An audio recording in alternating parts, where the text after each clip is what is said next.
देखना शुरू कर चुके हैं बापू वार्ता न्यूज़ नेटवर्क और मैं गोंदिया से देवेंद्र दमाई। इस वक्त की सबसे बड़ी खबर जो है गोरेगांव तहसील के अंतर्गत मोहाड़ी ग्राम आता है और मोहाड़ी ग्राम में जो है कल्पात्री मध्यम प्रकल्प के अंतर्गत एक सबसे बड़ा डैम है और यहाँ पर जो है मत्स्य कन्या महिला मत्स्य व्यवसाय सेवा सहकारी संस्था की जो महिलाएं हैं वह जो है आज जल समाधि के लिए आए थे और कहीं न कहीं जो है संबंधित विभाग के अधिकारियों को इन्होंने ज्ञापन दिया और ज्ञापन देने के बाद भी इन्हें कहीं न कहीं न्याय नहीं मिल रहा है। न्याय नहीं मिलने की वजह से इन्होंने आज जो है जल समाधि में अपना जीवन यापन करने की भी बात कही थी इनके पत्र में, जैसे कि मैं आपको स्क्रीन के जरिए दिखा रहा हूँ। संबंधित यहाँ पर जो है गोरेगांव पुलिस यंत्रणा भी मौका वारदात पर मौजूद है। आइए जानने का प्रयास करते हैं जो महिलाएं हैं उनसे कि उनका क्या कहना है। क्या नाम है? माझे नाव आहे कमला सुखराम मौजे। मी या मत्स्य कन्या सोसायटीची मी अध्यक्ष आहो। पर आज 3 महिने झाला ह्या डॅमवर मी उपासनवर बसलो, इथंही न्याय नाही दिला आणि कलेक्टर ऑफिसलाही बसलो तर कलेक्टरना बी सुद्धा मला न्याय नाही दिलं। आणि आता नाही का अजून बी त्यांना उपासनवर बसल्यावर बी त्यांना दुसऱ्या सोसायटीवाल्याला ठेक्यामध्ये तलाव दिलेला आहे। अजूनही आमची मांग पूर्ण केलेल्या नाही आहेत ना। जो रेकॉर्ड जप्त केला तो रेकॉर्ड पण माझ्या हातामध्ये अजून भी आलेला नाही आहे। अभी रिकॉर्ड किसके पास है? यार ऑफिस मध्ये आहे, यारच्या जवळ। अभी जैसे कि आप जल समाधि के लिए यहाँ पर आए हो, कल्पात्री मध्यम प्रकल्प जो डैम है यहाँ पर कहीं ना कहीं यह जो है कायदा और सुव्यवस्था का पालन तो नहीं हो रहा है। अगर बैठना था तो यहाँ न बैठते हुए जो संबंधित विभाग के अधिकारी कार्यालय है वहाँ बैठते तो उससे अच्छा फायदा मिलता है। नाही तर आम्ही कार्यालयामध्ये बी नाही बसत, कार्यालयामध्ये जाऊन सुद्धा बोलून सुद्धा बी आमच्यावर ध्यान देत नाही। काहून की ते पैशांना साहेब लोक विकलेले आहेत आणि त्यांच्याजवळ ना पैसा घेऊन ठेकेदारीमध्ये तलाव देत आहेत ना। ज्या मत्स्य कन्या सोसायटीच्या नावानं रजिस्ट्रेशन आलेला असूनही सुद्धा आम्हाला तलाव आम्ही मागत आहोत तर आम्हाला तलाव सुद्धा देत नाही। आता तलाव कुणाकडे आहे? आता तलाव आहे ठेकेदार श्रमजीवी सोसायटीच्या अध्यक्ष म्हणतात त्यांच्याकडे आहे। आता हे बोलते हैं। आता तुमचा हा जो है जल समाधीचा उपोषण हा केव्हापर्यंत सुरू राहणार? आज जोपर्यंत आम्हाला न्याय नाही भेटत तोपर्यंत आम्ही तलावावर आम्ही जलसमाधी या उपासन करू सकतो। क्या बताना चाहूँगी जैसे कि इनका जो है जल समाधि का आज का इन्होंने जो है अल्टीमेटम दिया था और जल समाधि का अल्टीमेटम देना यह जो है कहीं ना कहीं कायदा और सुव्यवस्था को भंग करने का एक अंतर माना जाता है। अंतर कैसा है? शासन को हमने अवगत कराए, अवगत कराने के भी और प्रशासन प्रधानमंत्री कार्यालय से लेकर समिति अपने संस्था को मिला हुआ है, मगर यहाँ का शासक महाराज सरकार प्रशासन और शासक लोग सोए हैं। ये अधिकारी लोग जो पैसा देता है उसके तरफ कार्रवाई करते और सरकार बोलती है कि महिलाओं को हम स्वरोजगार देते। कौन सी स्वरोजगार देना?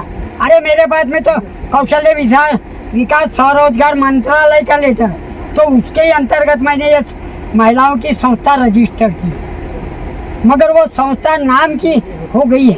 अधिकारी और ठेकेदार मिलके ये रुपया खा के गैर व्यवहार, इसके ऊपर उचित कार्रवाई करके न्याय दिलाए और नहीं तो मैं खुद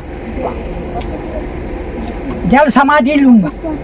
ये जो है मत्स्य कन्या महिला मत्स्य व्यवसाय यह जो संस्था है इसके संबंधित विभाग के अधिकारी अब तक के आए क्या? नहीं, अभी तक कोई अधिकारी आए नहीं। उनके ऑफिस में जाओ तो देखे तो वह ऑफिस से गायब होते। तो इन लोगों ने क्या करना चाहिए? और मैं एक सामाजिक कार्यकर्ता, मैंने क्या करना चाहिए? अब मेरे लिए उपाय एक ही है कि इनके अधिकार के लिए मेरे को खुद को जल समाधि लेना। अब तक के कितने बार आपका यह जो है अनशन हुआ? ये 10 से कम पहले तो ये तालाब बना था तो महिलाओं को कार्य मिले कह के मैंने मध्यम प्रकल्प वाले को लिखा पढ़ी किया, सब कुछ किया क्या, मगर वो कलेक्टर है तो आड़ा था। कुछ समझ नहीं बा। तुम्हारी संस्था रजिस्टर्ड है क्या? मगर अभी वो खेती कर रहे तो उनकी संस्था रजिस्टर्ड है क्या? उन किसानों से रुपया खाते होंगे संबंधित अधिकारी, ये मच्छे खाते हैं।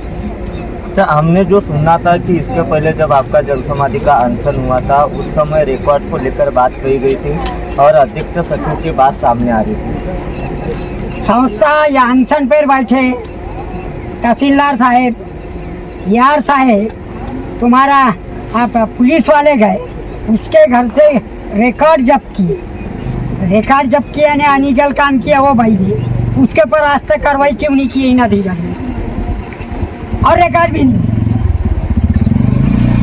तो ये गैर व्यवहार हो रहा है कि नहीं? अभी आपकी क्या मांग है, कब तक ये जल समाधि का अनशन शुरू रहेगा? हमको यहाँ जब तक न्याय नहीं मिलता हम वहाँ बैठेंगे, कोई नहीं बैठेगा, मैं अकेला बैठूँ, फिर मेरे को शेर खाए भालू खाए कोई भी खाए, बस। क्या नाम है आपका?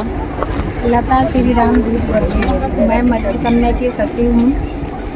क्या बताओगे, क्या समस्या आ रही है आपको? आज जल समाधि के लिए आए थे यहाँ पे काफ़ी सारी महिला, कितने लोग हैं यहाँ पे तकरीबन? यहाँ पे करीबन तो 100-200 लोग हैं अभी पूरे। हम जल समाधि का डिसीजन इसलिए लेना पड़ा क्योंकि जो हमारे रोकड़े साहब, पहले सोनारकर साहब ने तो जो सत्यानाश किया तो किया, नारबोदे साहब है, चिरवतकर साहब है, इन लोगों ने जैसे हम तालाब की मांग कर रहे हैं, कई बार यहाँ पर उपोषण कर लिए, जल समाधि का डिसीजन कर लिए, यहाँ पे 3 महीने तक के रहे। उसके बाद में कलेक्टर ऑफिस के पास में गए, फिर भी कलेक्टर सर ने कोई जवाब नहीं दिया, ना ही हमारे फिशरी डिपार्टमेंट ने जवाब दिया। उसके बाद में भी जैसे हम तालाब मांग रहे हैं, फिर भी हमें सुनने में मिला है कि जानकारी मिली है श्रमजीवी वो सोसाइटी वालों को यानी हमारे कल्पात्री जलाशय जो है डैम दे दिया गया, जो कि समिति मांग कर रही है कि हमको डैम चाहिए तो हमको देना चाहिए ना। बोल रहे हैं कि 5 साल का दिए, 5 साल का 10 साल का वो हम नहीं जानते, यानी फिर हम तो स्पष्ट बोलेंगे ना सर, क्योंकि ये लोग पैसे खाते जा रहे हैं और हमको बेवकूफ़ बनाते जा रहे हैं, हम परेशानी में हैं और उनको डैम देके और मस्त केला खाते जा रहे हैं। तो फिर हम सभासद ने क्या करना चाहिए? कर्जा किए हैं हमने ये डैम के प्रति, तो कर्जा वाले हमारे घरों में आ रहे हैं, तो फिर हमको क्या करना चाहिए? तो हम तो वही हमारे साहबों से ही इसी का सिचुएशन पूछते हैं ना कि हम सभासद लोग क्या करेंगे। और उसके बाद में जैसे रिकॉर्ड जब्त जो हुआ है, तो रिकॉर्ड अभी यार ऑफिस में जमा है भंडारा में, तो भंडारा में जो जमा है तो वो रिकॉर्ड यानी अध्यक्ष मैडम को देना था ना। और रोकड़े सर का क्या कहना आ रहा है, नागपुर भी गए हम लोग, 2 चक्कर नागपुर के हो गए, तो वहाँ कहना आ रहा है कि तुम लोग पहले इलेक्शन करो। तो हमारा कहना ये आ रहा है कि जब हमारी मांग है, हमको डैम आया या नहीं है, तो फिर किस बात का इलेक्शन होगा? और जैसे 28 भाई लोग जो विद्रोह कर रहे थे, जो अनलीगल काम की रिकॉर्ड जब्त हुआ, उस पर भी एफआईआर दर्ज नहीं की है। जो अनलीगल काम कर रही है और रोकड़े सर बोल रहे हैं कि वो भी भाई इलेक्शन में खड़ी होगी, तो फिर ये क्या बात हुई? उस भाई पर एफआईआर दर्ज करना चाहिए ना, समिति तो फिर एक हो गई ना है। तो ये रोकड़े साहब भी नहीं सुन रहे, और इसमें तो ज़्यादा चालाकी नारबोदे साहब की है, क्योंकि नारबोदे चचेरे भाई हैं, तो उन्हीं ने अपने हेकड़ाई से उनको डैम दिए हैं उन लोगों ने, और हमको पूरे सभासदों को यहाँ पर चक्रव्यूह में फंसा रहे हैं। हमारे कारण से पुलिस अधिकारी भी परेशानी में है ना, उनसे तो ज़्यादा हम परेशानी में, इसीलिए हमको शाम तक के रोकड़े सर, नारबोदे सर, चिरवत जितने भी अधिकारी होंगे हमारे, वो यहाँ पर 4 बजे तक के आके हमको न्याय देना चाहिए, नहीं तो फिर हम 5 बजे तो सीधे डैम में डुबकी लगाएंगे और मरेंगे। क्योंकि शासन प्रशासन को यानी चेतावनी देने के बाद में भी वो लोग सुन नहीं रहे हैं, तो फिर मरना ही उचित है ना। हम कहाँ से कर्जा देंगे? तो है कहाँ से कर्जा देंगे हम लोग? जब डैम के प्रति हमने कर्जा उठाया है, डैम खा रहा है कोई दूसरा, तो फिर हम वो जिससे कर्जा किए हैं तो उसको क्या देंगे हम? है क्या अपने बच्चों की किडनी बेचेंगे कि हम अपनी किडनी निकाल के बेचेंगे और वो कर्जा वालों को देंगे? तो मैं इतनी ही विनती कर रही हूँ, जैसे रोकड़े सर है, नारबोदे साहब है, चिरवतकर है, जल्दी से जल्द आके यहाँ पर हमारा फार्मूला करे और हमको लीज पावती दे और डैम दे, बस मैं इतना ही अभी तक के हमारे साथ में मत्स्य कन्या महिला मत्स्य व्यवसाय सेवा सहकारी संस्था की जो महिलाएं थी, जो आज जल समाधि करने के लिए यहाँ पर आई थी कल्पात्री मध्यम प्रकल्प डैम में, इन्होंने आज शाम तक के 4 बजे का अल्टीमेटम दिया है कि यदि अगर इन्हें न्याय नहीं मिला और संबंधित विभाग के जो अधिकारी है वह आएंगे नहीं, तो हम जल समाधि लेंगे, ऐसा उन्होंने कहा है। तो दर्शकों, इन्हें न्याय मिलता है या नहीं मिलता, बहुत जल्द अगले पार्ट में बताएंगे। मैं गोंदिया से देवेंद्र दमले।